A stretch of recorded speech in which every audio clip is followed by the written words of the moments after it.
मित्रों, जय माता दी। मैं पंडित रमेश कुमार चौबे आप सबका महामाया शक्ति केंद्र में हार्दिक स्वागत करता हूं, अभिनंदन करता हूं। आप सबको विक्रम संवत हिंदू नववर्ष की बहुत बहुत शुभकामनाएं। मित्रों, आज का मेरा वीडियो उन युवा शक्तियों पर केंद्रित है जिन्होंने अथक मेहनत करके अपनी पढ़ाई लिखाई तो पूरी कर ली, लेकिन नौकरी की खोज में दर दर भटक रहे हैं। प्रतियोगी परीक्षाओं में शामिल हो रहे हैं, लगातार इंटरव्यू में भी शामिल हो रहे हैं, लेकिन सफलता हाथ नहीं लग रही है। आखिर क्यों? तो मित्रों, सीधा सा गणित है, कर्म प्लस भाग्य इज इक्वल टू सफलता। कर्म और भाग्य का समन्वय जहां पर होगा वहीं पर सफलता कदम चुनती है। दोस्तों सोचिए, आप जी जान लगा करके मेहनत करते हैं, फिर भी आपको सफलता नहीं मिलती। इसका मूलभूत कारण यह है कि आपका प्रारब्ध दोष युक्त है। आपका भाग्य आपका साथ नहीं दे रहा है, आपका भाग्य आपके अनुकूल नहीं है। यदि आपका भाग्य अनुकूल बन जाए और आपका प्रयास संपूर्णता की ओर हो तो निश्चित रूप से आपको सफलता मिलेगी। अब प्रश्न उठता है कि भाग्य को अनुकूल कैसे बनाएं, प्रारब्ध को दोष रहित कैसे बनाएं? तो मित्रों, उसके लिए आपको दैवी शक्तियों की उपासना करनी होगी, दैवी शक्तियों की आराधना करनी होगी, उनकी सहायता लेनी होगी।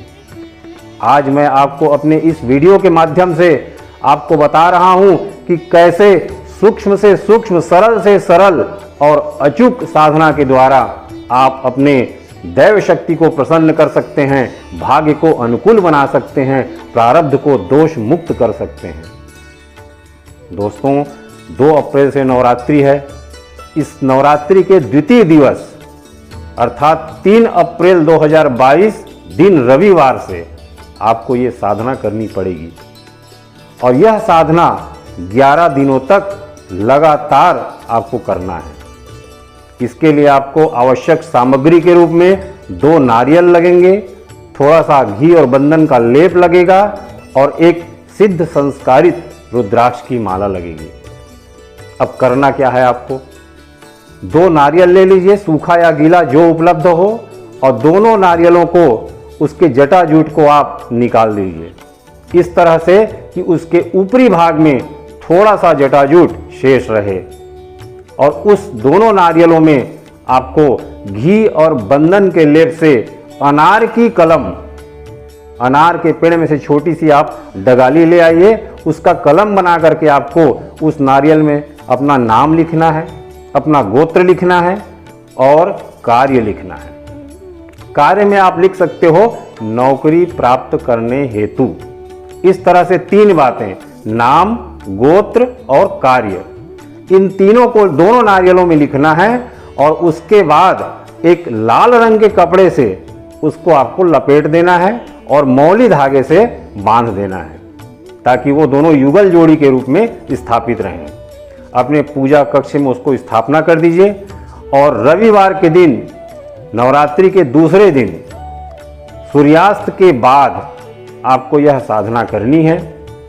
उनके समक्ष बैठ करके आप अपनी कुल देवी को ध्यान कीजिए और उनको बुलाइए, आवाहन कीजिए उनका। आगच्छ महादेवी स्थाने चात्र स्थितो भव, यावत् पूजाम करिष्यामि तावत् त्वं सन्निधौ भव। इस मंत्र के द्वारा उनको आवाहित कीजिए। यदि आपको मंत्र नहीं आता है तो आप अपने शब्दों में प्रार्थना कीजिए कि हे महादेवी, मेरे अनुष्ठान की सफलता के लिए मैं आपका आवाहन कर रहा हूं, आकर के यहाँ विराजमान हूं।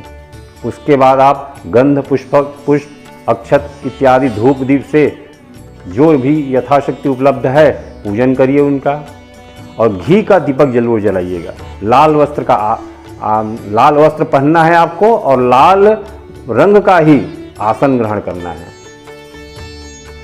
और उसके बाद मित्रों, आपको 11 माला गायत्री मंत्र का जाप करना है।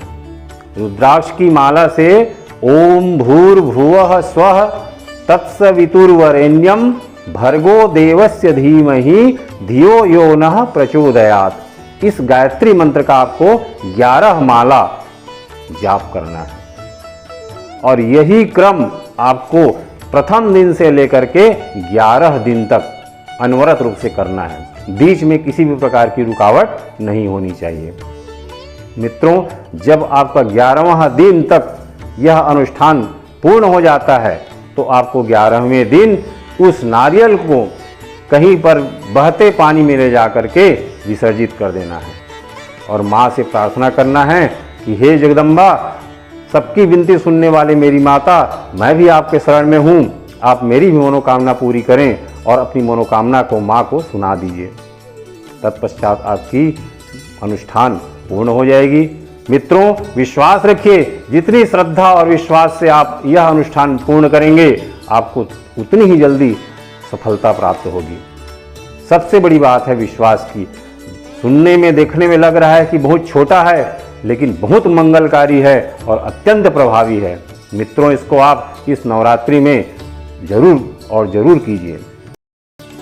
मित्रों, मान लीजिए किसी कारणवश यह अनुष्ठान आप इस नवरात्रि में पूर्ण नहीं कर पा रहे हैं तो किसी भी महीने के शुक्ल पक्ष में आप यह अनुष्ठान कर सकते हैं।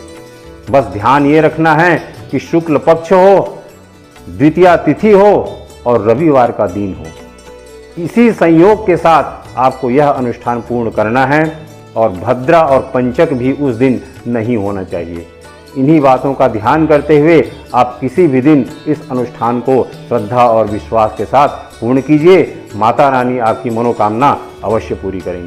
मित्रों, आपको यह मेरा वीडियो यदि पसंद आया होगा तो लाइक कीजिए, शेयर कीजिए और सब्सक्राइब जरूर कीजिए और साथ ही साथ वहां पर घंटी के बटन को अवश्य दबाइए ताकि मेरा नया वीडियो आपको जल्द से जल्द और सर्वप्रथम प्राप्त हो। जय माता दी।